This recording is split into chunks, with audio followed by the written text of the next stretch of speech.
دراصل حضرت ہارون کی صورت میں اترے ہیں، یحییٰ کی صورت میں، ہارون نے، اور حضرت یحییٰ کو سچا ماننا اس صورت میں ہمارا فرض ہے،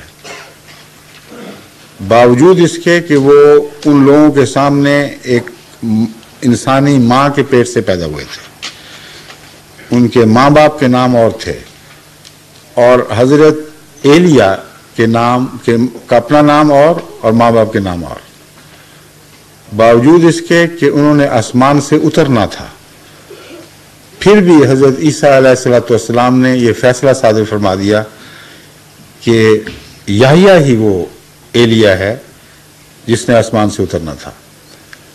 اب سوال یہ ہے، یہ فیصلہ سچا ہے یا جھوٹا ہے؟ اگر سچا ہے تو حضرت مسیح پر اس کا اطلاق کیوں نہ ہوگا؟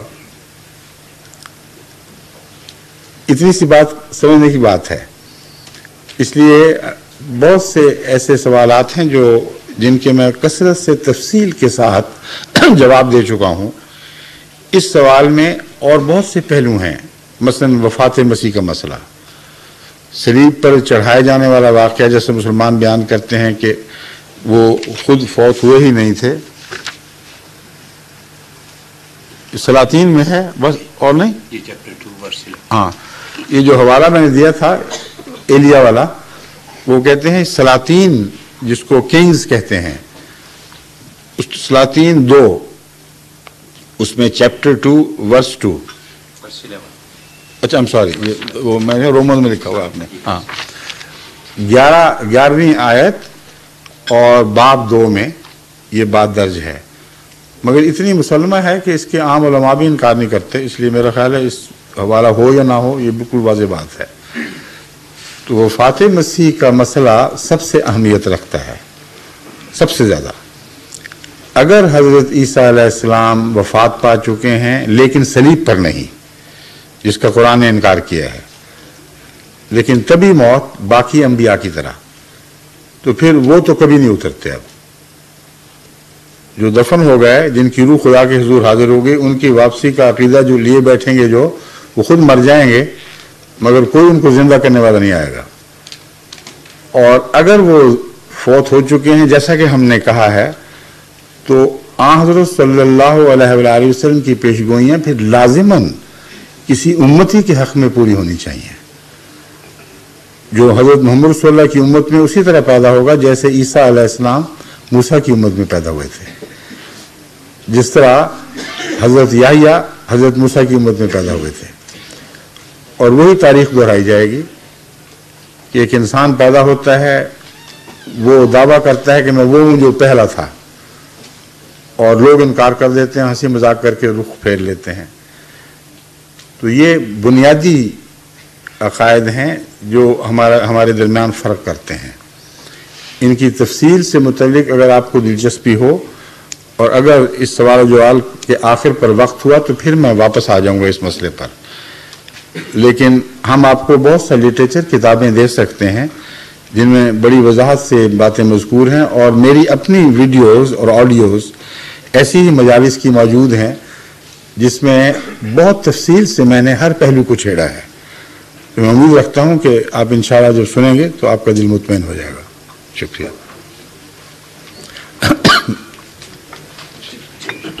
دوسرا سوال ان کا تھا، ہو گیا؟ اس کا جواب مجھے مل گیا، شکریہ، جزاک اللہ۔ حضور اگلا سوال ڈاکٹر ندیم صاحب جو برائٹن سے تشریف لائے ہیں، جی ان کا ہے، میں ان سے درخواست کروں گا تشریف۔ ڈاکٹر مجید صاحب، ندیم صاحب، السلام علیکم جی۔ السلام علیکم جی۔ میرے پاس 2 سوال ہیں، اگر آپ کے پاس ٹائم کم ہو تو۔ پہلا سوال ہے اسلام میں سود کا جو کانسیپٹ ہے، ہمیں پتہ ہے کہ آج کل مطلب امپورٹنس اس کی بہت زیادہ ہے، اس کے مطلب سود کے بغیر اس کا کوئی کانسیپٹ نہیں ہے، تو اس کے بارے میں آپ کا کیا خیال ہے؟ کہ دوسرا کیا ہے؟ دوسرا ہے عورت کے رائٹس جو اسلام میں ہیں، وراثت کے، وٹنس کے اور ڈیورس کے۔ عجیب اتفاق ہے کہ آج جو انگریزی دان طبقے سے میری سوال جواب کی میٹنگ MTA میں ہوئی ہے، اس میں یہی دونوں سوال اٹھائے گئے تھے، اور ان دونوں کا جواب میں آج صبح قریباً 12 بجے کے قریب 12:15 سے 12:45 تک دے چکا ہوں، لیکن ایک دفعہ نہیں، بارہا دے چکا ہوں۔ اور جتنے بھی میرے سفر ہوتے ہیں یورپ، امریکہ یا مشرقی دنیا میں فجی وغیرہ تک، یہ سوال اکثر سامنے آتے ہیں، اور میں تو نہیں سمجھانے سے تھکتا، مگر یہ چونکہ ٹیلی وائز ہو رہے ہیں پروگرام سارے، اس لیے لوگ یہ توقع رکھیں گے کوئی نئی باتیں بھی تو بات کروں، نئی باتیں تو بیان کروں۔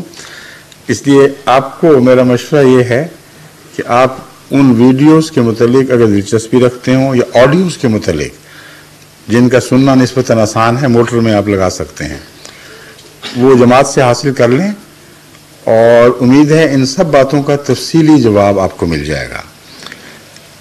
سود کے متعلق صرف اتنا کہوں گا کہ یہ ایک نظام ہے، صرف بینک سے قرضہ لینا دینا معاملہ نہیں ہے، ایک مالیاتی نظام ہے، اور یہ یاد رکھیں کہ اس مالیاتی نظام کو قرآن نے جنگ کے ساتھ چیلنج کیا ہے کہ اگر تم اس کو نہیں چھوڑو گے تو اللہ اور اس کے رسول سے جنگ کے لیے تیار ہو جاؤ۔ مگر کون سی جنگ اسلامی اس بات پر لڑی گئی ہے؟ کبھی سنا ہے آپ نے؟ مگر لڑی جاتی ہیں، کیونکہ اس کا مطلب علماء سمجھتے نہیں، مراد یہ تقدیر الہی سے تم ٹکراؤ گے، اور سودی نظام ہمیشہ جنگوں پر منتج ہوگا۔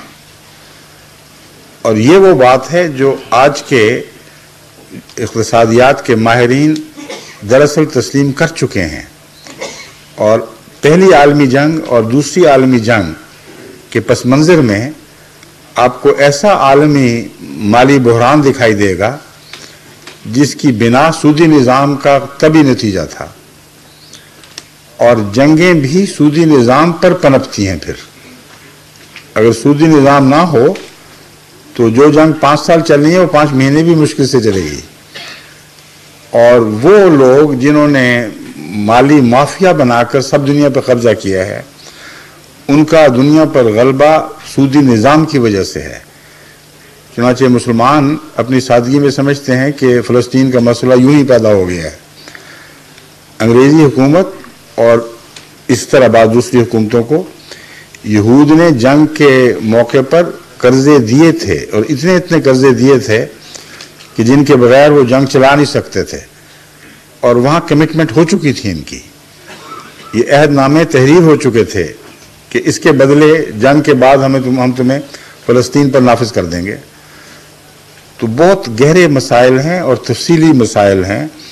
سودی نظام لازماً ایک ایسے مالی بحران پر منتج ہوتا ہے جس کا انسان کے پاس کوئی علاج نہیں، سوائے اس کے کہ پھر عالمی جنگیں شروع ہو جائیں۔ ملکی دائرے کے اندر بھی یہ سودی نظام ہی ہے جو انفلیشن کا موجب ہے، کیونکہ واقعتاً سودی نظام کیا کر رہا ہے یہاں؟ ایک پہلو تو وہ ہے جو بینک لیتے اور حساب سے ہیں، دیتے اور حساب سے ہیں، ان کا لینا زیادہ کڑی شرطوں پر اور مہنگی شرطوں پر ہے، سود دینا کم ہوتا ہے بہت، اور جب لیتے ہیں سود تو بہت کھلے ہاتھوں سے لیتے ہیں، یعنی ڈپازٹ کے بدلے کم دیتے ہیں اور قرضے کے بدلے زیادہ لیتے ہیں۔ اور قرآن کریم نے اس کو ایک الگ دائمی برائی کے طور پر بڑی سختی سے کنڈیم کیا سورہ المطففین میں۔ دوسرا پہلو یہ ہے کہ ہوتا کیا ہے اس کے نتیجے میں؟ ہوتا یہ ہے